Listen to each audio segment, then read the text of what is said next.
आज हम एक बहुत ही खास और छुपी हुई कहानी सुनने जा रहे हैं। यह कहानी उस अद्भुत और रहस्यमय प्रक्रिया की है जो धरती के अंदर गहराई में चल रही होती है, ज्वालामुखी की प्रक्रिया, जिसे हम अंग्रेजी में वोल्केनिज्म कहते हैं। अब आप सभी ने ज्वालामुखी के बारे में तो सुना ही होगा, है ना? वो पहाड़ जो लावा, आग और धुआं उगलते हैं। लेकिन क्या कभी आपने सोचा है कि ये ज्वालामुखी आखिर कैसे बनते हैं और कैसे फटते हैं? तो चलिए, आज हम धरती के अंदर गहराई में एक कल्पनात्मक यात्रा पर चलते हैं और समझते हैं कि यह सब कैसे होता है। धरती की सतह के नीचे एक ऐसी दुनिया है जो हमारी आंखों से दूर है, लेकिन वहां कुछ बहुत ही महत्वपूर्ण हो रहा होता है। आइए इसे धीरे धीरे और विस्तार से समझते हैं। सबसे पहले आपको धरती की स्ट्रक्चर समझनी होगी। धरती की सतह के नीचे कई परतें होती हैं। सबसे ऊपर की परत को क्रस्ट कहते हैं। यही वो परत है जिस पर हम चलते हैं, इमारतें बनाते हैं और सारी गतिविधियां होती हैं। यह परत पतली होती है और इसके नीचे है एक और परत जिसे मैंटल कहते हैं। अब ये मेंटल कोई साधारण परत नहीं है। यह धरती के भीतर एक गहरी गर्म परत होती है जहां इतना ज्यादा तापमान और दबाव होता है कि पत्थर तक पिघल जाते हैं। हां, आपने सही सुना, पत्थर पिघलते हैं। जरा सोचिए, जब आप एक मोमबत्ती जलाते हैं तो वह धीरे धीरे पिघलने लगती है ना? मोम जो ठोस था वह तरल बन जाता है। वैसे ही धरती के अंदर इतनी ज्यादा गर्मी होती है कि वहां ठोस पत्थर भी पिघलकर तरल रूप में बदल जाते हैं। इस पिघले हुए पत्थर को मैग्मा कहा जाता है। मैग्मा धरती के अंदर मेंटल में जमा रहता है। ये कुछ कुछ वैसा ही है जैसे कुकर में खाना पकता है और जब प्रेशर बढ़ता है तो भाप बाहर निकलने का रास्ता ढूंढती है। लेकिन क्या आपको पता है कि यह मैग्मा हमेशा अंदर नहीं रहता? कभी कभी यह बाहर निकलने का रास्ता ढूंढता है। धरती के अंदर बहुत सारी ताकतें काम कर रही होती हैं और ये ताकतें ही मैग्मा को ऊपर की ओर धकेलती हैं। अब सवाल यह है कि आखिर ये बाहर आता कैसे है? चलिए अब इस बात को और अच्छे से समझते हैं। धरती के अंदर का दबाव और गर्मी मैग्मा को पिघलाते हैं, लेकिन इसे बाहर आने के लिए रास्ते की जरूरत होती है। अब सोचिए, जैसे कोई गुब्बारा हवा से भरता जाता है और एक समय के बाद अगर उसमें ज्यादा हवा भर दी जाए तो वो फट जाता है ना? ठीक वैसे ही धरती के अंदर जब दबाव बहुत ज्यादा हो जाता है तो ये मैग्मा ऊपर की ओर बढ़ने लगता है। इसे कहते हैं दबाव में कमी से पिघलना। कमेंट में जरूर बताइएगा कि प्रेशर कम होने से कोई चीज पिघलने क्यों लगती है। जरा ध्यान दीजिए, जैसे जैसे धरती की सतह पर या उसके नीचे प्लेट्स हिलती हैं, दरारें बनती हैं, तो मैग्मा को बाहर निकलने का रास्ता मिल जाता है। अब धरती के नीचे मौजूद प्लेट्स, जिन्हें हम टेक्टोनिक प्लेट्स कहते हैं, एक दूसरे से टकराती और अलग होती रहती है। जब ये प्लेट्स अलग होती हैं तो मेंटल में दबाव कम हो जाता है और यही वो समय होता है जब मैग्मा पिघलने लगता है और ऊपर की ओर बढ़ने लगता है। ये कुछ कुछ उस तरह है जैसे आप किसी पत्थर के नीचे की मिट्टी हटा दें तो वो पत्थर भी धीरे धीरे नीचे धंसने लगेगा। एक बार जब मैग्मा ऊपर की तरफ बढ़ने लगता है तो उसे रास्ता मिलना जरूरी है। धरती की सतह में दरारें और कमजोर हिस्से होते हैं जिन्हें मैग्मा ढूंढ लेता है। धरती के ये कमजोर हिस्से आमतौर पर वो जगह होती हैं जहां प्लेट्स के बीच तनाव या हलचल होती है, जैसे महासागरों में या पर्वतों के नीचे। इन दरारों के जरिए मैग्मा ऊपर की ओर अपना रास्ता बनाता है। ये एक तरह से दरारें चौड़ी होती जाती हैं, जैसे कोई पुराना घाव फिर से खुल रहा हो। तो अब सोचिए, मैग्मा जब तक धरती के अंदर रहता है उसे मैग्मा कहते हैं, लेकिन जैसे ही वह धरती की सतह पर आता है उसे हम लावा कहते हैं। हाँ, वही लावा जो आपको ज्वालामुखी से बाहर बहते हुए दिखाई देता है। अब यहां एक मजेदार बात है, सभी लावा एक जैसा नहीं होता। यह निर्भर करता है कि मैग्मा कैसा है। अगर लावा पतला है तो वह तेजी से बहता है, बिल्कुल पानी की तरह, और अगर लावा गाढ़ा है तो वह धीरे धीरे बहता है, जैसे शहद। क्या आपने हवाई द्वीप के बारे में सुना है? वहां के ज्वालामुखी बहुत खास हैं। वहां लावा बहुत पतला होता है और इसलिए वह बहुत दूर तक बह सकता है। ये लावा धीरे धीरे बहते हुए चौड़े ढाल जैसे पहाड़ बनाता है, जिन्हें हम शील्ड वॉल्केनो कहते हैं। ये पहाड़ इतने चौड़े होते हैं कि दूर से देखने पर किसी योद्धा की ढाल की तरह लगते हैं। लेकिन हर ज्वालामुखी इतना शांत नहीं होता। कुछ ज्वालामुखी तो इतने गुस्से में होते हैं कि जैसे ही लावा बाहर आता है वह जोरदार धमाके के साथ फटता है। क्या आपने कभी सोडा की बोतल को जोर से हिलाकर खोला है? जब आप बोतल को खोलते हैं तो अंदर की गैसें एकदम से बाहर आती हैं, है ना? ठीक ऐसा ही कुछ ज्वालामुखी में भी होता है। अगर लावा बहुत गाढ़ा है तो उसमें फंसी हुई गैसें बाहर निकलने का रास्ता नहीं ढूंढ पाती। जैसे जैसे प्रेशर बढ़ता है, अंत में एक बड़ा धमाका होता है और लावा, राख और गैसें एक साथ फूट पड़ती हैं। इसे कहते हैं विस्फोटक ज्वालामुखी। अब जरा सोचिए, जब इतना बड़ा धमाका होता है तो ये सिर्फ लावा ही नहीं, बल्कि राख, छोटे छोटे पत्थर और धुएं के बादल भी बहुत ऊंचाई तक हवा में उड़ जाते हैं। कभी कभी ये राख और धुआं इतने ज्यादा होते हैं कि ये हजारों किलोमीटर दूर तक फैल सकते हैं। 1991 में फिलीपींस का माउंट पिनातुबो फटा था और उसकी राख ने पूरी दुनिया के मौसम को कुछ समय के लिए ठंडा कर दिया था। सोचिए, एक ज्वालामुखी का प्रभाव कितना बड़ा हो सकता है।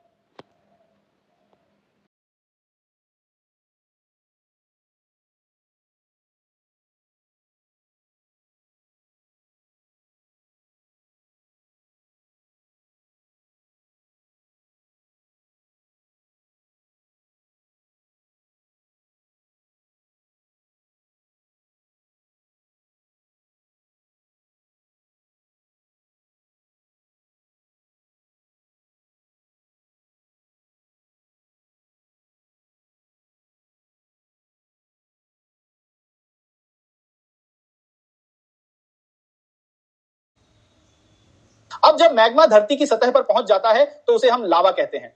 और ये लावा धरती की सतह पर आकर दो अलग अलग तरह के विस्फोट करता है, एक जो शांत और धीरे धीरे होता है और दूसरा जो बहुत ही जोरदार और विस्फोटक होता है। अब चलिए इसे और गहराई से समझते हैं। पहले बात करते हैं उस शांत प्रकार के विस्फोट की जिसे हम एफ्यूजिव इरप्शन कहते हैं। अब जरा सोचिए, जब आप एक पतली धार वाले तरल को बहते हुए देखते हो, जैसे पानी या पतला शहद, वो कितनी आसानी से और बिना किसी रुकावट के बहता है ना? बिल्कुल ऐसा ही होता है जब मैग्मा बहुत पतला होता है। इस पतले मैग्मा को बसाल्टिक लावा कहते हैं। यह मैग्मा लोहे और मैग्नीशियम से भरपूर होता है, लेकिन इसमें सिलिका, जो पत्थरों को गाढ़ा बनाती है, बहुत कम होती है। अब यह बसाल्टिक लावा जब बाहर आता है तो वह बहुत आसानी से बहता है, जैसे कोई शांत नदी। इसमें गैसें भी ज्यादा फंसी नहीं होती, इसलिए यह बिना किसी धमाके के शांति से बाहर निकलता है। हवाई के ज्वालामुखी जैसे माउना लोआ इसी तरह के शांत और धीरे धीरे बहने वाले लावा के उदाहरण हैं। यह लावा बहुत दूर तक फैल सकता है और धीरे धीरे बड़े बड़े ढाल जैसे पहाड़ बना देता है। इस तरह के पहाड़ों को शील्ड वोल्केनो कहते हैं, क्योंकि ये ढाल की तरह फैले होते हैं। इन ज्वालामुखियों से उतना ज्यादा खतरा नहीं होता, क्योंकि लावा धीरे धीरे बहता है और लोग इसे देखकर सुरक्षित जगह जा सकते हैं। लेकिन इससे एक और दिलचस्प चीज बनती है, जिसे हम लावा प्लेटो कहते हैं। जरा सोचिए, जब लावा बार बार बहता है और जमता जाता है तो वह एक विशाल पठार बनाता है। अमेरिका के कोलंबिया रिवर बेसाल्ट ग्रुप को देखा जाए तो यह विशाल लावा पठारों का एक उदाहरण है। ये पठार कई सालों तक लावा के बहते रहने से बनते हैं और ये एक बहुत बड़ी जगह को कवर कर सकते हैं।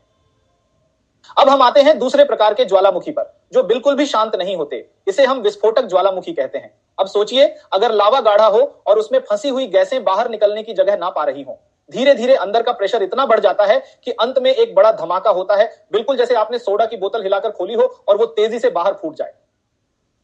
इस तरह का लावा रेयोलिटिक या एंडेसिटिक मैग्मा कहलाता है, जो बहुत गाढ़ा होता है और इसमें सिलिका की मात्रा ज्यादा होती है। यह लावा गैसों को अपने अंदर फंसा लेता है और जब प्रेशर ज्यादा हो जाता है तो एक बड़ा विस्फोट होता है। यह विस्फोट इतना जोरदार हो सकता है कि इसके साथ साथ प्योक्लास्टिक सामग्री, पायरोक्लास्टिक मटेरियल्स भी बाहर फटकर निकलती है। अब प्योक्लास्टिक सामग्री में क्या क्या आता है? इसमें राख, पत्थर और गर्म गैसें शामिल होती हैं। यह सामग्री इतनी तेजी से बाहर निकलती है कि यह ज्वालामुखी के चारों ओर सब कुछ नष्ट कर सकती है। जरा सोचिए, एक तेज धुएं और राख का बादल जो नीचे की ओर तेजी से बढ़ता है और अपने रास्ते में आने वाली हर चीज को जला देता है। इसे हम पायरोक्लास्टिक फ्लो कहते हैं। ये राख और गैसें हवा में बहुत ऊंचाई तक जा सकती हैं और दूर दूर तक फैल सकती हैं। जैसे 1991 में जब माउंट पिनातुबो ज्वालामुखी फटा था, तो इतनी ज्यादा राख और गैसें वातावरण में फैल गईं कि उस समय पूरी दुनिया का तापमान कुछ समय के लिए ठंडा हो गया था। सोचिए, एक ज्वालामुखी का विस्फोट पूरी दुनिया के मौसम को बदल सकता है। इतना ही नहीं, ये राख के बादल हवाई यात्रा को भी प्रभावित कर सकते हैं, क्योंकि ये जहाजों के इंजनों को नुकसान पहुंचा सकते हैं। अब हम बात करेंगे कि ज्वालामुखी से कौन कौन सी चीजें बाहर निकलती हैं। जब ज्वालामुखी फटता है तो उसके साथ कई अलग अलग प्रकार की चीजें बाहर आती हैं, लावा, ठोस टुकड़े और गैसें। चलिए इसे एक एक करके समझते हैं। सबसे पहले बात करते हैं लावा की, जो ज्वालामुखी से बहता हुआ बाहर आता है। लावा को मुख्य रूप से दो तरह का माना जाता है, बसाल्टिक लावा और एंडेसिटिक या रयोलिटिक लावा। बसाल्टिक लावा को आप एक पतली धार वाले तरल की तरह समझ सकते हैं। इसमें सिलिका की मात्रा बहुत कम होती है, जिससे यह बहुत आसानी से और तेजी से बहता है। जरा सोचिए, जैसे कोई पतली चाय या पानी का बहाव। यह लावा चौड़े चौड़े मैदान बना सकता है और इसलिए यह कई किलोमीटर तक फैल सकता है। हवाई द्वीप पर बहने वाला लावा इसी तरह का होता है। अब दूसरी तरफ आता है एंडेसिटिक या रयोलिटिक लावा, जो थोड़ा गाढ़ा होता है। इसमें सिलिका की मात्रा ज्यादा होती है, जिससे यह लावा धीरे धीरे और चिपचिपे रूप में बहता है। सोचिए, जैसे शहद का धीमी गति से बहना। यह लावा मोटी परतें बनाता है, लेकिन यह बहुत दूर तक नहीं जा पाता। इस लावा का बहाव धीमा होता है और यह आमतौर पर ज्वालामुखी के चारों ओर इकट्ठा हो जाता है। अब लावा के अलावा ज्वालामुखी विस्फोट के दौरान कई ठोस टुकड़े भी बाहर आते हैं, जिन्हें हम पायरोक्लास्टिक मटेरियल कहते हैं। ये टुकड़े कई प्रकार के हो सकते हैं, कुछ बहुत छोटे और कुछ बहुत बड़े। सबसे पहले आता है टेफरा। यह एक शब्द है जो उन ठोस टुकड़ों को दर्शाता है जो ज्वालामुखी से बाहर फेंके जाते हैं। ये टुकड़े बहुत छोटे हो सकते हैं, जैसे बारीक राख, या फिर बहुत बड़े, जैसे बड़े बड़े पत्थर, जिन्हें वॉल्केनिक बॉम्ब्स कहा जाता है। जरा सोचिए, जैसे एक विस्फोट के बाद हवा में धूल के कण उड़ते हैं, ठीक वैसे ही ये टुकड़े हवा में फैल जाते हैं और दूर तक जा सकते हैं। फिर आता है पुमाइस, जो एक बहुत ही हल्का और छिद्र युक्त पत्थर होता है। यह लावा के फेनिले रूप से बनता है और इसमें इतने छोटे छोटे छेद होते हैं कि यह पानी पर तैर भी सकता है। सोचिए, जैसे आपने किसी फेनिले पदार्थ को जमते हुए देखा हो और उसमें छोटे छोटे बुलबुले हों, कुछ ऐसा ही पुमिस होता है। यह अक्सर हल्का ग्रे या सफेद रंग का होता है और ज्वालामुखी विस्फोट के दौरान बाहर निकलता है। एक और महत्वपूर्ण चीज है वोल्केनिक ऐश। ये बहुत ही बारीक और छोटे छोटे कण होते हैं जो चट्टान और ग्लास के छोटे टुकड़े होते हैं। जब ज्वालामुखी फटता है तो ये राख वातावरण में बहुत ऊंचाई तक पहुंच सकती है और बहुत दूर तक फैल सकती है। कभी कभी तो यह कई देशों में फैल जाती है और अगर ज्यादा हो जाए तो यह सूरज की रोशनी को भी रोक सकती है, जिससे ठंडक का असर भी हो सकता है। अब आखिरी चीज जो ज्वालामुखी से निकलती है वो है गैसें। जब ज्वालामुखी फटता है तो इसके साथ कई तरह की गैसें भी बाहर आती हैं। सबसे ज्यादा मात्रा में जो गैसें निकलती हैं वो हैं water vapour, carbon dioxide CO2, sulphur dioxide SO2 और हाइड्रोजन सल्फाइड H2S। ये गैसें हवा में फैलती हैं और कभी कभी पर्यावरण पर भी असर डालती हैं। अब सोचिए, जब सल्फर डाइऑक्साइड हवा में मिल जाती है तो यह बारिश के साथ मिलकर अम्लीय वर्षा एसिड रेन बना सकती है, जिससे पेड़ पौधों और इमारतों को नुकसान हो सकता है। इसके अलावा ज्वालामुखीय गैसें हवा को भी प्रदूषित कर सकती हैं, जिससे सांस लेने में दिक्कत हो सकती है। अब हम बात करेंगे उन कारकों की जो किसी ज्वालामुखी विस्फोट की प्रकृति को प्रभावित करते हैं। ज्वालामुखी विस्फोट का बिहेवियर कई चीजों पर निर्भर करता है। आप सोच रहे होंगे कि कौन कौन से कारण हो सकते हैं, है ना? चलिए इसे एक एक करके सरल भाषा में समझते हैं। सबसे पहले बात करते हैं मैग्मा की संरचना की। जैसा कि हमने पहले सीखा था, मैग्मा वो पिघला हुआ पत्थर होता है जो धरती के अंदर से बाहर आता है। अब इसका व्यवहार इस बात पर निर्भर करता है कि इसमें क्या क्या चीजें मिली हुई हैं और खासकर सिलिका की मात्रा कितनी है। अब सोचिए, अगर कोई लिक्विड बहुत गाढ़ा हो तो क्या होगा? वो धीरे धीरे और मुश्किल से बहेगा, है ना? इसी तरह अगर मैग्मा में सिलिका की मात्रा ज्यादा हो तो वो बहुत गाढ़ा हो जाता है। इस गाढ़े मैग्मा में गैसेस आसानी से फंस जाती है और जब वो बाहर निकलने का रास्ता ढूंढती है तो एक बड़ा विस्फोट होता है। ये विस्फोट इसलिए होता है क्योंकि गैसेस बाहर निकलने के लिए संघर्ष करती हैं और जब दबाव ज्यादा हो जाता है तो वो एक धमाके के साथ बाहर आती है। दूसरी तरफ अगर मैग्मा में सिलिका की मात्रा कम हो तो वह पतला होगा और आसानी से बहेगा। ऐसे मैग्मा में गैसेस भी आसानी से बाहर निकल जाती है, इसलिए विस्फोट उतना जोरदार नहीं होता। सिलिका की मात्रा ज्यादा होने से मैग्मा गाढ़ा होता है और विस्फोट ज्यादा विस्फोटक होता है। अब बात करते हैं मैग्मा में मौजूद गैसों की। जैसे आपने सोडा की बोतल का उदाहरण सुना था, वैसे ही मैग्मा में भी गैसेस होती हैं। अगर मैग्मा में गैसेस की मात्रा ज्यादा होती है तो इसका मतलब है कि वो विस्फोटक हो सकता है। ये गैसेस अंदर प्रेशर बढ़ाती हैं और जैसे ही उन्हें बाहर निकलने का मौका मिलता है वो तेजी से बाहर आ जाती हैं, जिससे विस्फोट होता है। कम गैस का मतलब है कि मैग्मा धीरे धीरे और कम जोर से बाहर निकलेगा, जबकि ज्यादा गैस होने पर विस्फोट ज्यादा जोरदार हो सकता है। अब एक और महत्वपूर्ण फैक्टर है मैग्मा का तापमान। हम सभी जानते हैं कि जब कोई चीज गर्म होती है तो वह ज्यादा तरल हो जाती है और जब ठंडी होती है तो वह ठोस या गाढ़ी हो जाती है ना? यही बात मैग्मा पर भी लागू होती है। अगर मैग्मा का तापमान ज्यादा हो तो वह पतला और तेज बहने वाला होता है। यह आसानी से बह सकता है, जैसे कोई गर्म लिक्विड। ऐसे गर्म मैग्मा से होने वाले विस्फोट आमतौर पर शांति से होते हैं, जिन्हें हम एफ्यूजिव इरप्शंस कहते हैं। लेकिन अगर मैग्मा ठंडा हो तो वह गाढ़ा हो जाएगा और ऐसे मैग्मा से होने वाले विस्फोट बहुत जोरदार हो सकते हैं। गाढ़ा मैग्मा ज्यादा प्रेशर बनाता है और अंत में बड़े विस्फोट के रूप में बाहर आता है। गर्म मैग्मा पतला होता है और धीरे धीरे बहता है, जिससे बड़े विस्फोट नहीं होते। ठंडा मैग्मा गाढ़ा होता है और उससे बड़े धमाके हो सकते हैं। अब आखिरी बात वॉलेटाइल एलिमेंट्स की। वॉलेटाइल एलिमेंट्स जैसे पानी की भाप और कार्बन डाइऑक्साइड मैग्मा में होते हैं और इनका काम भी बहुत महत्वपूर्ण होता है। ये तत्व विस्फोट को ज्यादा विस्फोटक बना सकते हैं। जब ये तत्व मैग्मा में होते हैं तो प्रेशर बढ़ता जाता है और जब ये बाहर निकलते हैं तो वे धमाके के साथ निकलते हैं। ये वॉलेटाइल एलिमेंट्स विस्फोट की ताकत को बढ़ा देते हैं। जैसा कि हमने पहले चर्चा की थी, ज्वालामुखी सिर्फ आग और लावा नहीं उगलते, बल्कि ये धरती पर कई प्रकार की भौगोलिक संरचनाएं बनाते हैं। अब हम इन अलग अलग ज्वालामुखीय भौगोलिक रूपों के बारे में विस्तार से जानेंगे। हर एक प्रकार का ज्वालामुखी अलग अलग तरीके से बनता है और उसकी संरचना, लावा की विशेषताएं और उससे होने वाले खतरे भी अलग अलग होते हैं। सबसे पहले हम बात करते हैं शील्ड वोल्केनो की। ये ज्वालामुखी बहुत चौड़े और धीरे धीरे ढलान वाले होते हैं और इनका आकार ऐसा होता है मानो कोई बड़ा ढाल शील्ड धरती पर बिछा हो। इनकी खासियत यह है कि ये बसाल्टिक लावा से बनते हैं, जो पतला होता है और बहुत दूर तक बह सकता है। यह लावा धीरे धीरे बहता है और विशाल क्षेत्रों को कवर करता है। यह लावा सिलिका में कम होता है, जिससे इसकी प्रवाह क्षमता बढ़ जाती है। मौना लोआ ज्वालामुखी, जो हवाई द्वीप पर स्थित है, दुनिया का सबसे बड़ा शील्ड वोल्केनो है। यह समुद्र के तल से चोटी तक लगभग 9000 मीटर ऊंचा है। इसका एक और उदाहरण किलोविया ज्वालामुखी है, जो अपने शांत लेकिन लगातार लावा फ्लो के लिए प्रसिद्ध है। शील्ड वोल्केनोज का निर्माण समुद्र के नीचे भी हो सकता है, जहां से ये धीरे धीरे उभरते हैं। ये शांत ज्वालामुखी होते हैं, लेकिन इनके लावा फ्लोज जमीन और बुनियादी ढांचे को नुकसान पहुंचा सकते हैं। अब हम बात करेंगे स्ट्राटोवोल्केनो या कंपोजिट वोल्केनो की। ये ज्वालामुखी शील्ड वोल्केनो से बिल्कुल अलग होते हैं। इनकी ढलान खड़ी और ऊंची होती है और ये शंकु के आकार के होते हैं। ये विस्फोटक होते हैं और इनका निर्माण लगातार होने वाले विस्फोटों से होता है, जिसमें लावा, राख और अन्य ज्वालामुखीय सामग्री बाहर निकलती है। इनका लावा अंडीसिटिक या रायोलिटिक होता है, जो गाढ़ा होता है और दूर तक नहीं फैलता। माउंट वेसुवियस जो इटली में स्थित है, इसका सबसे प्रसिद्ध उदाहरण है, जिसका विस्फोट 69 ईस्वी में पोम्पेई और हरकुलेनियम को नष्ट कर गया था। माउंट फूजी भी एक प्रसिद्ध स्ट्राटोवोल्कानो है। ये ज्वालामुखी अक्सर प्लेट सबडक्शन जोन में स्थित होते हैं, जहां एक टेक्टोनिक प्लेट दूसरी के नीचे सरक जाती है। इस प्रक्रिया से भारी दबाव बनता है और जब यह दबाव विस्फोट के रूप में बाहर आता है तो यह बहुत विनाशकारी हो सकता है।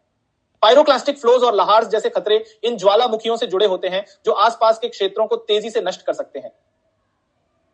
अब हम बात करेंगे छोटे लेकिन दिलचस्प सिंडर कोन वोल्केनो की। ये छोटे होते हैं, लेकिन इनके निर्माण की प्रक्रिया रोचक होती है।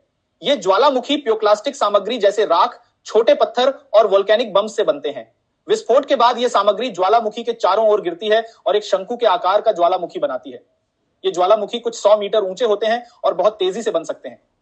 उदाहरण के लिए परिकुटिन ज्वालामुखी, जो 1943 में मेक्सिको में अचानक उभरा, कुछ ही सालों में 424 मीटर ऊंचा हो गया।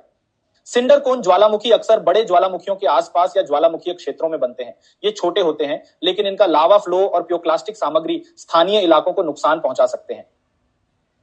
अंत में हम बात करेंगे लावा डोम्स की। ये धीरे धीरे बनने वाली संरचनाएं हैं, जब गाढ़ा और चिपचिपा लावा ज्वालामुखी के मुहाने से बाहर आता है, लेकिन दूर तक नहीं बह पाता। इस लावा में रायोलिटिक या एंडिसिटिक गुण होते हैं और यह जल्दी ठंडा होकर एक गुंबद जैसी संरचना बना देता है। लावा डोम्स अस्थिर हो सकते हैं और जब ये गिरते हैं या ढहते हैं तो ये पायरोक्लास्टिक फ्लोज पैदा कर सकते हैं। माउंट सेंट हेलेंस इसका प्रमुख उदाहरण है, जहां 1980 के विस्फोट के बाद लावा डोम्स बनने लगे, जो सालों तक सक्रिय रहे। यह सारी ज्वालामुखीय संरचनाएं धरती पर होने वाले प्लेट टेक्टोनिक्स से जुड़ी हैं, जहां प्लेटों के खिसकने, टकराने या दूर होने की प्रक्रिया के चलते ज्वालामुखी बनते हैं। इन भौगोलिक संरचनाओं से न केवल हमारी धरती का स्वरूप बनता है, बल्कि ये प्राकृतिक आपदाओं के रूप में भी हमारे जीवन को प्रभावित करते हैं। अब हम धरती के अंदर की कहानी की उस हिस्से पर आते हैं, जहां ज्वालामुखीय गतिविधियां बिना सतह तक पहुंचे गहराई में ही अपनी अद्भुत रचनाएं बनाती हैं। हमने अभी तक ज्वालामुखीय विस्फोटों और लावा के बहने की बात की थी, लेकिन क्या आप जानते हैं कि धरती की सतह के नीचे भी कई महत्वपूर्ण प्रक्रियाएं होती हैं? जब मैग्मा बाहर नहीं आता और धरती की परतों के भीतर ही ठंडा होकर जम जाता है, तो वह कुछ खास संरचनाएं बनाता है, जिन्हें अंतः ज्वालामुखीय संरचनाएं, इंट्रूसिव वोल्केनिक स्ट्रक्चर्स कहते हैं। ये संरचनाएं अलग अलग आकार और रूप में होती हैं और कभी-कभी लाखों साल बाद कटाव, इरोजन और उत्थान, अपलिफ्ट के कारण सतह पर प्रकट होती है, जिससे ये अद्भुत भूवैज्ञानिक स्थलों के रूप में दिखाई देती है। इन संरचनाओं को समझने से हमें धरती के भीतर होने वाली प्रक्रियाओं और पुराने ज्वालामुखीय इतिहास की बेहतर जानकारी मिलती है। तो चलिए सबसे पहले बात करते हैं धरती के अंदर बनने वाली सबसे बड़ी संरचना, बाथोलिथ। ये इतनी विशाल होती है कि अक्सर ये पूरी की पूरी पर्वत श्रृंखलाओं का केंद्र बन जाती है। जब धरती के नीचे विशाल मैग्मा चेंबर फूटने में असफल हो जाते हैं और धीरे धीरे ठंडे होकर जम जाते हैं, तो ये बाथोलिथ बनाते हैं। ये संरचनाएं अक्सर ग्रेनाइट या इसी तरह की चट्टानों से बनी होती हैं और सतह पर तभी दिखाई देती हैं जब ऊपर की परतें कटाव के कारण हट जाती हैं। आपने सिएरा नेवादा पर्वत श्रृंखला के बारे में सुना होगा। वहां का सिएरा नेवादा बाथोलिथ इसका सबसे प्रसिद्ध उदाहरण है। यह संरचना पर्वतों के निर्माण की प्रक्रियाओं से जुड़ी होती है और भूवैज्ञानिक इतिहास को समझने के लिए बहुत महत्वपूर्ण मानी जाती है। अब हम बात करते हैं एक ऐसी संरचना की जो आकार में थोड़ी छोटी होती है, लेकिन फिर भी धरती की सतह को ऊपर उठाने की ताकत रखती है, लैकोलिथ। जब माग्मा धरती की परतों के बीच आकर फैलने के बजाय एक स्थान पर जमने लगता है, तो यह ऊपर की परतों को गुंबद की तरह उठा देता है, जिससे एक मशरूम के आकार की संरचना बन जाती है। हेनरी माउंटेन्स, यूटा, अमेरिका इसका बेहतरीन उदाहरण है। लाइकोलिथ के कारण ये पर्वत श्रृंखला बनी। ये संरचनाएं प्राचीन ज्वालामुखीय गतिविधियों का पता लगाने में हमारी मदद करती हैं और इन्हें देखकर हम समझ सकते हैं कि किसी क्षेत्र में कभी कितना बड़ा ज्वालामुखीय प्रभाव रहा होगा। लोपालिथ भी लैकोलिथ की तरह ही होता है, लेकिन इसका आकार उल्टा होता है, यानी यह कटोरे के आकार की संरचना बनाता है। जब भारी मैग्मा धरती की परतों के बीच जमता है और नीचे की परतों को दबा देता है, तो यह लोपालिथ बनाता है। बुशवेल्ड इग्नियस कॉम्प्लेक्स, दक्षिण अफ्रीका, दुनिया के सबसे प्रसिद्ध लोपालिथों में से एक है। यह क्षेत्र अपने खनिज भंडार के लिए प्रसिद्ध है और इस प्रकार की संरचनाएं हमें ज्वालामुखीय प्रक्रियाओं के साथ साथ खनिज भंडारों के निर्माण के बारे में भी जानकारी देती हैं। अब आते हैं सिल पर, जो एक सपाट परतदार संरचना होती है। जब मैग्मा धरती की परतों के बीच क्षैतिज रूप से बहता है और जम जाता है, तो यह सिल बनाता है। सिल चट्टानों की परतों के साथ समानांतर होता है और इसके कारण अक्सर धरती की सतह पर पहाड़ी ढलान या चट्टानी स्कार्पमेंट बनते हैं। ग्रेट विंडसिल उत्तरी इंग्लैंड इसका प्रसिद्ध उदाहरण है, जहां इसने हाई फोर्स वाटरफॉल और हेड्रियंस वॉल को बनाया। यह संरचना न केवल ज्वालामुखीय इतिहास के बारे में बताती है, बल्कि इसने उस क्षेत्र के भौतिक भूगोल को भी आकार दिया है। डाइक की बात करें तो यह एक लंबवत संरचना होती है जो धरती की परतों को काटकर ऊपर की ओर उठती है। जब मैग्मा दरारों से होकर ऊपर की ओर बढ़ता है और जम जाता है तो यह एक दीवार जैसी संरचना बनाता है। डाइक चट्टानों की परतों के अनुप्रस्थ होता है, यानी यह उनके बीच से होकर गुजरता है। आयल ऑफ आरान स्कॉटलैंड में डाइक के कई उदाहरण मिलते हैं, जहां पुराने ज्वालामुखीय गतिविधियों के कारण बनी ये संरचनाएं आज भी स्पष्ट रूप से दिखाई देती हैं। ये संरचनाएं हमें धरती की दरारों और पुराने ज्वालामुखीय मार्गों के बारे में जानकारी देती हैं। अब बात करते हैं एक और अनोखी संरचना की, जिसे ज्वालामुखीय गला या प्लग कहते हैं। जब ज्वालामुखी के अंदर का मैग्मा ठंडा होकर जम जाता है और बाकी का ज्वालामुखी कटाव के कारण हट जाता है, तो सिर्फ यह ठोस गला बचता है। यह एक ऊंची मीनार जैसी संरचना होती है जो बहुत ही मजबूत होती है और कटाव का सामना कर सकती है। डेविल्स टावर, व्योमिंग, यूएसए इसका प्रसिद्ध उदाहरण है, जो एक विलुप्त ज्वालामुखी के गले के रूप में खड़ा है। यह संरचना ज्वालामुखियों के जीवन चक्र के अंतिम चरण को समझने में मदद करती है और भूगर्भीय सुंदरता के प्रतीक के रूप में देखी जाती है। अंत में हम बात करते हैं स्टॉक की, जो बातोलिथ का एक छोटा रूप होता है। ये आमतौर पर प्राचीन ज्वालामुखियों की जड़ें होती हैं और जब कटाव के कारण सतह पर आ जाती है तो यह बहुत ही शानदार भूवैज्ञानिक स्थल बनाती है। एल कैपिटान योसेमिटी नेशनल पार्क इसका एक उदाहरण है, जो सिएरा नेवादा बातोलिथ का हिस्सा है। स्टॉक धरती के नीचे मैग्मा चेंबर्स के जमने के बाद बनी संरचनाएं होती हैं और हमें प्राचीन ज्वालामुखीय गतिविधियों के बारे में जानकारी देती है। अब हम उस हिस्से की ओर बढ़ते हैं जो ज्वालामुखियों के शीर्ष पर बनने वाली सबसे दिलचस्प संरचनाओं से जुड़ा है, क्रेटर और काल्डेरा। ये दोनों संरचनाएं ज्वालामुखीय गतिविधियों से जुड़ी होती हैं, लेकिन इनके बनने के तरीके, आकार और प्रभावों में बड़ा अंतर होता है। क्रेटर और कल्डेरा दोनों ही वोल्केनिक एक्टिविटी के फैसिनेटिंग जियोलॉजिकल फॉर्मेशंस हैं, लेकिन इनके बनने की प्रक्रिया, आकार और प्रभावों में सिग्निफिकेंट डिफरेंसेस होते हैं। जब कोई ज्वालामुखी विस्फोट करता है तो उसके बाद ये संरचनाएं बनती हैं जो उस विस्फोट की शक्ति और उस क्षेत्र के भूविज्ञान को दर्शाती है। क्रेटर एक छोटा बोल शेप्ड डिप्रेशन होता है जो ज्वालामुखी के समिट पर पाया जाता है। यह तब बनता है जब ज्वालामुखी के भीतर इकट्ठा हुआ मैग्मा, गैस और राख तीव्र गति से बाहर निकलते हैं, जिससे वोल्केनो का टॉप इनवर्ट कोलैप्स कर जाता है। कभी कभी ये क्रेटर तब भी बन सकते हैं जब लावा डोम ढह जाता है, जिससे समिट पर एक गड्ढा बन जाता है। जैसे जैसे समय बीतता है, इन क्रेटर्स की दीवारें इरोजन के कारण ढह सकती हैं, जिससे वे बड़े हो सकते हैं। कई बार ये क्रेटर इतने गहरे हो जाते हैं कि इनमें पानी भरकर वोल्केनिक क्रेटर लेक्स बन जाते हैं।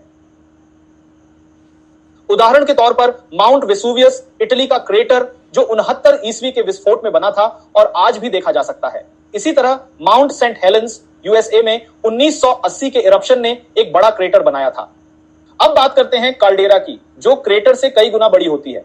काल्डेरास का निर्माण तब होता है जब कोई इमेंस वोल्केनिक इरप्शन होता है और उसके बाद ज्वालामुखी का एक बड़ा हिस्सा ढह जाता है। यह प्रक्रिया तब होती है जब ज्वालामुखी के नीचे का मैग्मा चेंबर एम्प्टी हो जाता है, जिससे ऊपर की चट्टानें सपोर्ट की कमी के कारण कोलैप्स हो जाती हैं। इन काल्डेरास का आकार अक्सर कई किलोमीटर में फैला होता है और यह दुनिया की सबसे शक्तिशाली वोल्केनिक इवेंट्स के परिणाम स्वरूप बनती है।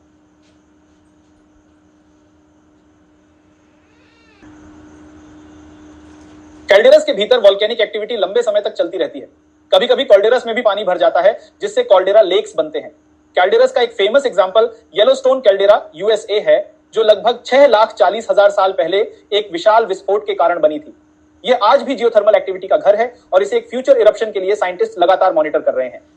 इन समरी, क्रेटर्स और कैल्डेरास वोल्केनिक एक्टिविटी के अद्भुत उदाहरण हैं। क्रेटर्स छोटे होते हैं और सामान्य वोल्केनिक इरप्शंस के दौरान बनते हैं, जबकि कैल्डेरस तब बनती हैं जब ज्वालामुखी की पूरी संरचना ढह जाती है और ये संरचनाएं काफी विशाल और कॉम्प्लेक्स होती हैं।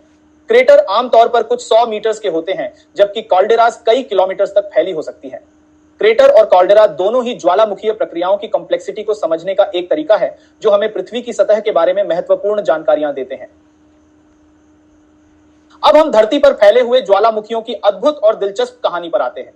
ज्वालामुखी धरती के हर कोने में नहीं होते, बल्कि ये खास जगहों पर पाए जाते हैं जहां टेक्टोनिक प्लेट्स की गतिविधियां होती हैं। हमने पिछली कक्षाओं में टेक्टोनिक प्लेट्स और उनकी गतियों के बारे में बात की थी। कैसे प्लेट्स एक दूसरे से टकराती हैं, अलग होती हैं और कभी-कभी प्लेट्स के बीच में भी कुछ असामान्य घटनाएं होती हैं। यही घटनाएं ज्वालामुखीय गतिविधि का कारण बनती हैं। तो चलिए अब हम देखते हैं कि दुनिया में ज्वालामुखी कहां-कहां पाए जाते हैं और क्यों। ज्वालामुखी पृथ्वी की सतह पर कुछ विशिष्ट क्षेत्रों में पाए जाते हैं, जहां टेक्टोनिक प्लेट्स की गतिशीलता ज्वालामुखीय गतिविधियों का कारण बनती है। इन क्षेत्रों में से एक है पैसिफिक रिंग ऑफ फायर, जो पृथ्वी का सबसे बड़ा और सबसे महत्वपूर्ण ज्वालामुखीय क्षेत्र है। यह लगभग 75% सक्रिय ज्वालामुखियों और 90% भूकंपों के लिए जिम्मेदार है। यह क्षेत्र हॉर्स शू के आकार में प्रशांत महासागर के किनारों पर लगभग 40,000 किलोमीटर की दूरी तक फैला हुआ है, जिसमें पश्चिमी अमेरिका से लेकर पूर्वी एशिया और दक्षिणी प्रशांत द्वीप समूह तक के क्षेत्र शामिल हैं। इस क्षेत्र में ज्वालामुखीय गतिविधि मुख्य रूप से कन्वर्जेंट बाउंड्रीज पर होती है, जहां महासागरीय प्लेटें महाद्वीपीय प्लेटों के नीचे धंसती हैं। जब महासागरीय प्लेटें नीचे जाती हैं तो वे पिघलती हैं और मैग्मा का निर्माण करती हैं, जो सतह की ओर उठकर ज्वालामुखीय विस्फोट करता है। यहां बनने वाले ज्वालामुखी, जिन्हें स्ट्राटोवोल्केनोज कहा जाता है, सिलिका युक्त मैग्मा से बनते हैं, जो गाढ़ा और विस्फोटक होता है। इस क्षेत्र के प्रमुख खतरों में पायरोक्लास्टिक फ्लो, लहार्स और कभी-कभी सुनामी शामिल हैं। इसके विपरीत मिड अटलांटिक रिज दुनिया की सबसे लंबी पर्वतमाला है, जो अटलांटिक महासागर के तल पर लगभग 16,000 किलोमीटर तक फैली हुई है। यह एक डाइवर्जेंट बाउंड्री है, जहां दो टेक्टोनिक प्लेट्स, यूरेशियन प्लेट और नॉर्थ अमेरिकन प्लेट उत्तर में और साउथ अमेरिकन प्लेट और अफ्रीकन प्लेट दक्षिण में अलग हो रही है। जब ये प्लेट्स अलग होती हैं, तो पृथ्वी के नीचे से मैग्मा उठता है और नई महासागरीय क्रस्ट का निर्माण करता है, जिसे समुद्री तल फैलाव कहा जाता है। इस क्षेत्र में ज्वालामुखीय गतिविधि अधिकतर शांत होती है, क्योंकि यहाँ का लावा बसाल्टिक होता है, जो पतला और आसानी से बहने वाला होता है।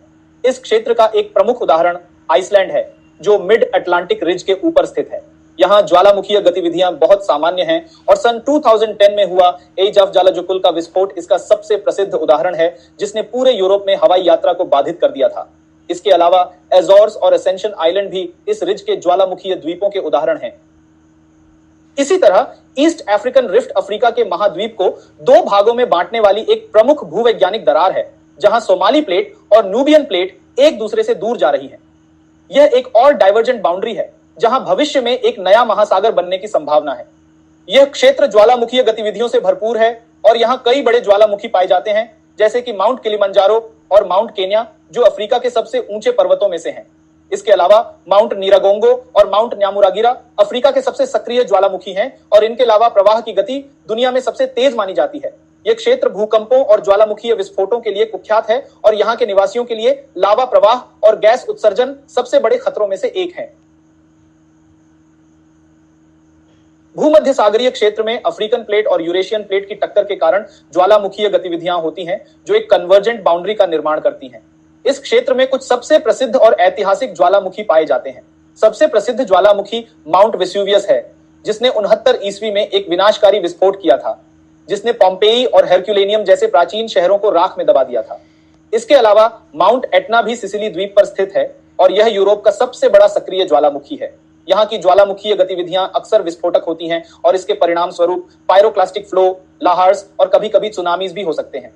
सैंटोरिनी कल्डेरा, जो लगभग 1600 बीसी में हुए एक बड़े विस्फोट से बना था, इसका एक प्रमुख उदाहरण है। इस विस्फोट ने मिनोअन सभ्यता को नष्ट कर दिया था।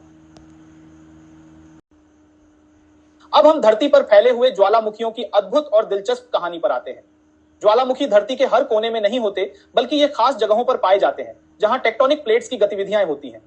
हमने पिछली कक्षाओं में टेक्टोनिक प्लेट्स और उनकी गतियों के बारे में बात की थी। कैसे प्लेट्स एक दूसरे से टकराती हैं, अलग होती हैं और कभी-कभी प्लेट्स के बीच में भी कुछ असामान्य घटनाएं होती हैं। यही घटनाएं ज्वालामुखीय गतिविधि का कारण बनती हैं। तो चलिए अब हम देखते हैं कि दुनिया में ज्वालामुखी कहां-कहां पाए जाते हैं और क्यों। ज्वालामुखी पृथ्वी की सतह पर कुछ विशिष्ट क्षेत्रों में पाए जाते हैं, जहां टेक्टोनिक प्लेट्स की गतिशीलता ज्वालामुखीय गतिविधियों का कारण बनती है।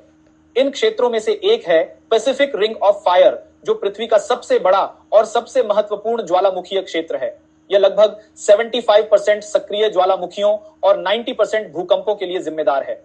यह क्षेत्र हॉर्स शू के आकार में प्रशांत महासागर के किनारों पर लगभग 40,000 किलोमीटर की दूरी तक फैला हुआ है, जिसमें पश्चिमी अमेरिका से लेकर पूर्वी एशिया और दक्षिणी प्रशांत द्वीप समूह तक के क्षेत्र शामिल हैं। इस क्षेत्र में ज्वालामुखीय गतिविधि मुख्य रूप से कन्वर्जेंट बाउंड्रीज पर होती है, जहां महासागरीय प्लेटें महाद्वीपीय प्लेटों के नीचे धंसती हैं। जब महासागरीय प्लेटें नीचे जाती हैं, तो वे पिघलती हैं और मैग्मा का निर्माण करती हैं, जो सतह की ओर उठकर ज्वालामुखीय विस्फोट करता है। यहां बनने वाले ज्वालामुखी, जिन्हें स्ट्राटोवोल्केनोज कहा जाता है, सिलिका युक्त मैग्मा से बनते हैं, जो गाढ़ा और विस्फोटक होता है। इस क्षेत्र के प्रमुख खतरों में पायरोक्लास्टिक फ्लो, लहार्स और कभी-कभी सुनामी शामिल हैं। इसके विपरीत मिड अटलांटिक रिज दुनिया की सबसे लंबी पर्वतमाला है जो अटलांटिक महासागर के तल पर लगभग 16,000 किलोमीटर तक फैली हुई है। यह एक डाइवर्जेंट बाउंड्री है जहां दो टेक्टोनिक प्लेट्स, यूरेशियन प्लेट और नॉर्थ अमेरिकन प्लेट उत्तर में और साउथ अमेरिकन प्लेट और अफ्रीकन प्लेट दक्षिण में अलग हो रही है। जब ये प्लेट्स अलग होती हैं तो पृथ्वी के नीचे से मैग्मा उठता है और नई महासागरीय क्रस्ट का निर्माण करता है जिसे समुद्री तल फैलाव कहा जाता है। इस क्षेत्र में ज्वालामुखीय गतिविधि अधिकतर शांत होती है क्योंकि यहाँ का लावा बसाल्टिक होता है जो पतला और आसानी से बहने वाला होता है। इस क्षेत्र का एक प्रमुख उदाहरण आइसलैंड है जो मिड अटलांटिक रिज के ऊपर स्थित है। यहाँ ज्वालामुखीय गतिविधियां बहुत सामान्य हैं और सन 2010 में हुआ एज ऑफ ज्वालाजुकुल का विस्फोट इसका सबसे प्रसिद्ध उदाहरण है जिसने पूरे यूरोप में हवाई यात्रा को बाधित कर दिया था। इसके अलावा एजोर्स और असेंशन आइलैंड भी इस रिज के ज्वालामुखीय द्वीपों के उदाहरण हैं। इसी तरह ईस्ट अफ्रीकन रिफ्ट अफ्रीका के महाद्वीप को दो भागों में बांटने वाली एक प्रमुख भूवैज्ञानिक दरार है जहां सोमाली प्लेट और नूबियन प्लेट एक दूसरे से दूर जा रही हैं। यह एक और डाइवर्जेंट बाउंड्री है जहां भविष्य में एक नया महासागर बनने की संभावना है। यह क्षेत्र ज्वालामुखीय गतिविधियों से भरपूर है और यहाँ कई बड़े ज्वालामुखी पाए जाते हैं जैसे कि माउंट किलिमंजारो और माउंट केन्या जो अफ्रीका के सबसे ऊंचे पर्वतों में से हैं। इसके अलावा माउंट नीरागोंगो और माउंट न्यामुरागिरा अफ्रीका के सबसे सक्रिय ज्वालामुखी हैं और इनके अलावा प्रवाह की गति दुनिया में सबसे तेज मानी जाती है। यह क्षेत्र भूकंपों और ज्वालामुखीय विस्फोटों के लिए कुख्यात है और यहाँ के निवासियों के लिए लावा प्रवाह और गैस उत्सर्जन सबसे बड़े खतरों में से एक है। भूमध्य सागरीय क्षेत्र में अफ्रीकन प्लेट और यूरेशियन प्लेट की टक्कर के कारण ज्वालामुखीय गतिविधियां होती हैं जो एक कन्वर्जेंट बाउंड्री का निर्माण करती हैं। इस क्षेत्र में कुछ सबसे प्रसिद्ध और ऐतिहासिक ज्वालामुखी पाए जाते हैं। सबसे प्रसिद्ध ज्वालामुखी माउंट वेसुवियस है जिसने 69 ईस्वी में एक विनाशकारी विस्फोट किया था जिसने पोम्पेई और हेरक्युलेनियम जैसे प्राचीन शहरों को राख में दबा दिया था। इसके अलावा माउंट एटना भी सिसिली द्वीप पर स्थित है और यह यूरोप का सबसे बड़ा सक्रिय ज्वालामुखी है। यहाँ की ज्वालामुखीय गतिविधियां अक्सर विस्फोटक होती हैं और इसके परिणाम स्वरूप पायरोक्लास्टिक फ्लो, लाहार्स और कभी-कभी सुनामीज भी हो सकते हैं। सैंटोरिनी कल्डेरा जो लगभग 1600 बीसी में हुए एक बड़े विस्फोट से बना था, इसका एक प्रमुख उदाहरण है। इस विस्फोट ने मिनोअन सभ्यता को नष्ट कर दिया था। अंत में हॉट स्पॉट्स पृथ्वी की सतह पर उन स्थानों पर पाए जाते हैं जहां टेक्टोनिक प्लेट्स की सीमाओं से दूर मैंटल प्लूम्स ऊपर उठते हैं। यह प्रक्रिया प्लेट्स के ऊपर ज्वालामुखीय द्वीपों की श्रृंखला बनाती है। हवाईयन आइलैंड्स इसका सबसे प्रसिद्ध उदाहरण है जहां पैसिफिक प्लेट के ऊपर स्थित हॉट स्पॉट ने एक द्वीप श्रृंखला का निर्माण किया है। यहाँ के प्रमुख ज्वालामुखी जैसे माउना लोआ और किलाविया अभी भी सक्रिय हैं। समय के साथ जैसे जैसे प्लेट्स हॉट स्पॉट के ऊपर से गुजरती हैं, नए द्वीप बनते हैं और पुराने निष्क्रिय हो जाते हैं। येलोस्टोन एक अन्य प्रमुख हॉट स्पॉट है जो एक सुपर वोल्केनिक क्षेत्र है। यहाँ का पिछला बड़ा विस्फोट लगभग 600,000 ईयर्स पहले हुआ था और आज भी यहाँ की जियोथर्मल गतिविधियां जैसे कि गीजर और हॉट स्प्रिंग्स वैज्ञानिकों के लिए अध्ययन का प्रमुख क्षेत्र है। हॉट स्पॉट्स के ज्वालामुखीय विस्फोट कभी कभी इतने शक्तिशाली होते हैं कि वे वैश्विक जलवायु को भी प्रभावित कर सकते हैं। येलोस्टोन का संभावित भविष्य का विस्फोट एक ऐसा ही उदाहरण हो सकता है जिसके गंभीर वैश्विक प्रभाव हो सकते हैं। इन सभी क्षेत्रों में होने वाली ज्वालामुखीय गतिविधियां पृथ्वी के भूविज्ञान और उसके आंतरिक तंत्र को समझने में महत्वपूर्ण योगदान देती हैं। ये संरचनाएं न केवल धरती के भूगर्भीय इतिहास का हिस्सा हैं, बल्कि ये आज भी सक्रिय हैं और हमारे पर्यावरण और जीवन पर गहरा प्रभाव डाल सकती हैं। अब हम कुछ ऐसे ज्वालामुखीय विस्फोटों की कहानियां जानने जा रहे हैं जिन्होंने न केवल धरती के भूगोल को बदल दिया बल्कि मानव सभ्यताओं पर भी गहरा प्रभाव डाला। इन विस्फोटों को दुनिया भर में जाना जाता है क्योंकि इनकी तबाही और इनके पीछे छुपे वैज्ञानिक रहस्यों ने हमें ज्वालामुखियों के बारे में और अधिक जानने में मदद की। ये घटनाएं सिर्फ तबाही की नहीं है बल्कि हमारे लिए सबक भी है कि कैसे हम भविष्य में आने वाली ज्वालामुखीय आपदाओं का सामना कर सकते हैं। पहला उदाहरण है माउंट सेंट हेलेंस का जो अमेरिका के वॉशिंगटन राज्य में हुआ था। 18 मई 1980 को हुए इस विस्फोट ने वैज्ञानिकों को चौंका दिया। यह एक लैटरल ब्लास्ट था जिसमें 2.3 घन किलोमीटर की सामग्री विस्थापित हुई और पर्वत की ऊंचाई 400 मीटर कम हो गई। राख का गुब्बार 24 किलोमीटर तक पहुंचा और लाहार्स कीचड़ प्रवाह ने आसपास के इलाकों को तबाह कर दिया जिसमें 57 लोगों की जान गई। इसके बाद हम बढ़ते हैं हेल्गाफेल की ओर जो आइसलैंड के हाइमाई द्वीप पर हुआ था। 23 जनवरी 1973 को शुरू हुआ यह विस्फोट 6 महीने तक चला। लावा ने वेस्ट मनेजार शहर को घेर लिया लेकिन अधिकारियों ने समुद्र के पानी से लावा को ठंडा कर बंदरगाह को बचा लिया जिसे डिजास्टर मैनेजमेंट की बड़ी सफलता माना जाता है। अब हम बात करते हैं माउंट वेसुवियस के विस्फोट की जिसने इटली में पोम्पेई और हेरक्युलेनियम शहरों को नष्ट कर दिया था। यह विस्फोट 69 ईस्वी में हुआ था और इसे प्लिनियन इरप्शन के नाम से जाना जाता है जिसमें विशाल राख और गैस का स्तंभ आसमान में उठता है। इससे हजारों लोग मारे गए और शहर 4 से 6 मीटर मोटी राख के नीचे दब गए। इसके बाद हम भारत की ओर बढ़ते हैं, जहां बैरन आइलैंड ज्वालामुखी स्थित है। यह भारत का एकमात्र सक्रिय ज्वालामुखी है जो अंडमान सी में स्थित है। इसके हालिया विस्फोट 2017, 2005 और 1991 में दर्ज किए गए थे। यह ज्वालामुखी इंडियन और बर्मीज प्लेट के बीच की भूगर्भीय प्रक्रियाओं को दर्शाता है। इसके बाद हम बढ़ते हैं हेल्गाफेल की ओर, जो आइसलैंड के हाइमाई द्वीप पर हुआ था। 23 जनवरी 1900। अब हम डेकन ट्रैप्स की ओर आते हैं, जो पश्चिमी और मध्य भारत में फैला एक विशाल ज्वालामुखीय प्लेटो है। लगभग 66 मिलियन साल पहले हुए फ्लड बसाल्ट इरप्शंस ने इसे आकार दिया था। इसका क्षेत्र 5 लाख वर्ग किलोमीटर है और इसकी लावा परतें 2 किलोमीटर तक मोटी हैं। माना जाता है कि इसका संबंध क्रिटेशियस पेलियोजीन एक्सटिंक्शन इवेंट से है, जिसने डायनासोर समेत धरती की 75% प्रजातियों को खत्म कर दिया। अंत में हम पहुंचते हैं नारकोंडाम आइलैंड पर, जो अंडमान सी में स्थित है। यह सुप्त ज्वालामुखी अंडमान सागर के टेक्टोनिक और भूवैज्ञानिक प्रक्रियाओं का अध्ययन करने के लिए एक महत्वपूर्ण स्थल है। इन सभी विस्फोटों ने न केवल भूगर्भीय अध्ययन में योगदान दिया है, बल्कि हमें यह भी सिखाया है कि भविष्य में आने वाली आपदाओं से कैसे निपटा जाए।